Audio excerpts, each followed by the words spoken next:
May the words of my mouth and the meditation of our hearts be always acceptable in your sight, O God, our strength and our Redeemer. Amen.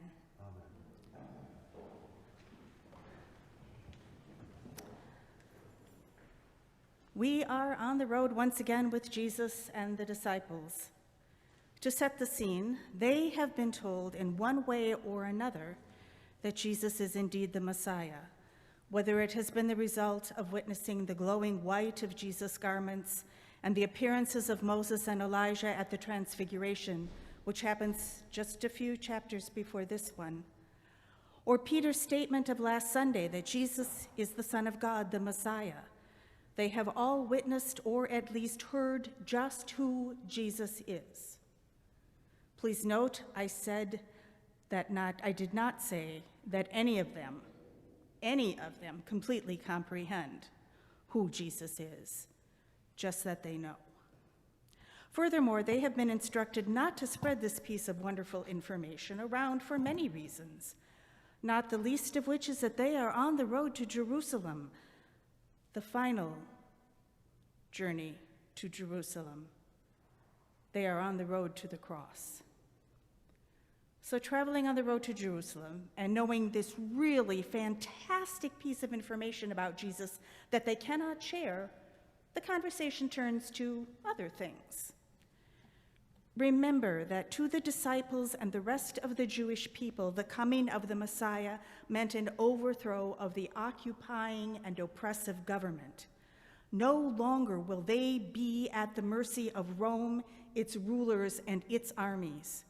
With great power and armies and might, the oppressors will be defeated, and the Messiah will rule with justice and compassion for all of Israel. And so the talk turns to what else? Who among them is the greatest? Who deserves to sit at the right hand? Who among them should look after finances or communications or relationships with neighboring countries and their rulers? You know, cabinet posts, right? Clearly, they were the ones who had been with him from the beginning, early days, when he first appeared at the synagogue in Capernaum, when he fed the 5,000, when he stilled the sea, and that other time when he walked across it. They had been with him through all of that and more. Who else deserved to ascend to positions of influence and power? Greatness, if you will, if not them.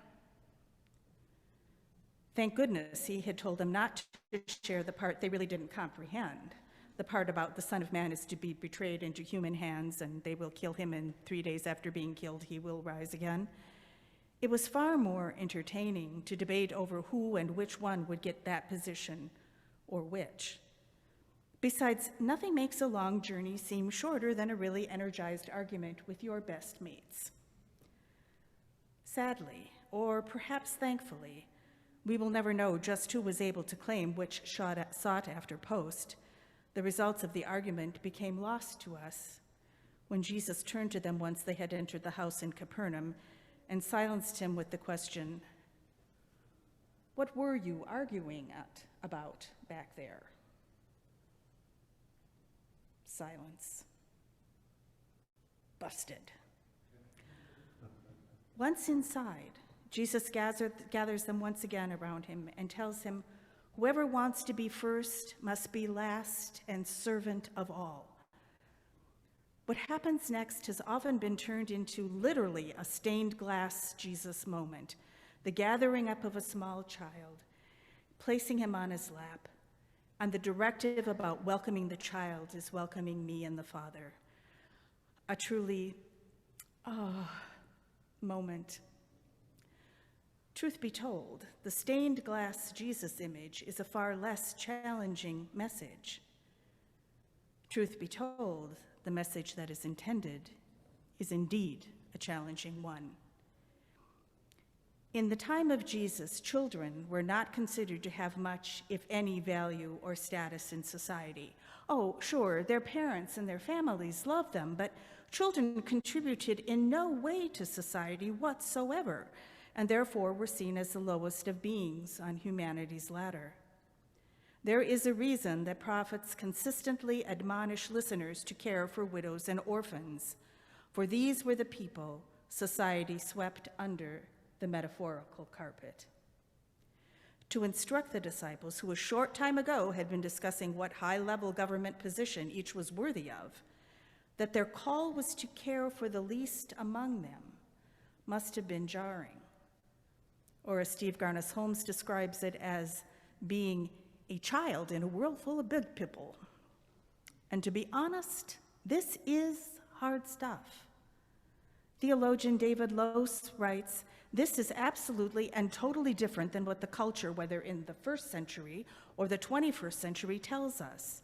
He goes on to point out that, in fact, the whole notion of measuring greatness as serving the least among us runs counterintuitively to what to us seems like a normal way of being.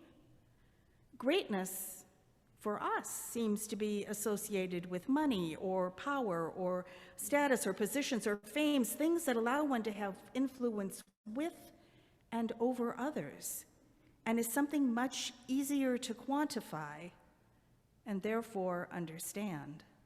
This new normal for the disciples, this required something far deeper, far more internal, and most of all, far more threatening. Remember Frank Reston, who I quoted in my last sermon, preached to the Anglo-Catholic Conference that they were to look for Jesus in the highways and hedges, in the ragged, the oppressed, those who have lost hope, and when they find Jesus there, wash Christ's feet in the person of Christ's brethren.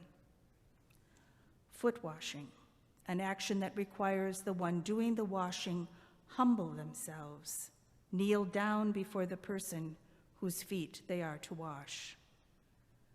To be great is to be humbled in the presence of those we are called to serve. The Greek word that is used in verse 35, referring to service, is diakonos, root of diakonia, or diaconate, or deacon. So it should be of no surprise that at my ordination to the diaconate, the bishop said the following words from the Book of Common Prayer. "At all times your life and teaching are to show Christ's people that in serving the helpless, they are serving Christ himself. We are to be an ally, which Webster's dictionary describes as to join with another person or group to give to support, to serve. It is not for us to assume that we have all the answers, or the best way to do things, or to know just the perfect way to solve anyone's problems, or worse, diminish their struggle by saying we know exactly how they feel. It is much harder to humble ourselves. Again, think of this as metaphorical foot washing, and walk alongside our brothers and sisters as an ally. Lose asks us to imagine what the world would look like if we were to measure an act of being great in terms of how much we give each other, the amounts of support that we provide, the ability to listen without judgment and to support, to walk alongside. Thank goodness Mark has given us disciples to which we can relate. Disciples full of the right intentions, but often on the wrong path toward fulfillment. The challenge in today's reading is to keep those good intentions, but to choose a path that leads us to meeting our neighbors where they are in their lives, not where we think they maybe should be. Lowe said it is a challenge that asks us to shift our sense of order concerning who and what may be great or greatest, and look toward an order of greatness by benchmarks such as who has shared, how much we love one another, how much we serve. It's not an easy challenge. Let me be the first to admit that. In fact, this can be really hard. But it is a challenge that bids us to fight against the comfort of that stained glass Jesus holding a little child and making everything okay, and to search for Jesus in the midst of the least among us. The widow, the orphan, the refugee from Afghanistan, calls us to serve them. However, the benefit is all that much greater. A challenge that not only welcomes the neighbor, the stranger, the last and the lost, but welcomes Christ, welcomes the Creator, and in doing so reaffirms our promise made at our baptisms to strive to bring about God's kingdom here on earth. Amen.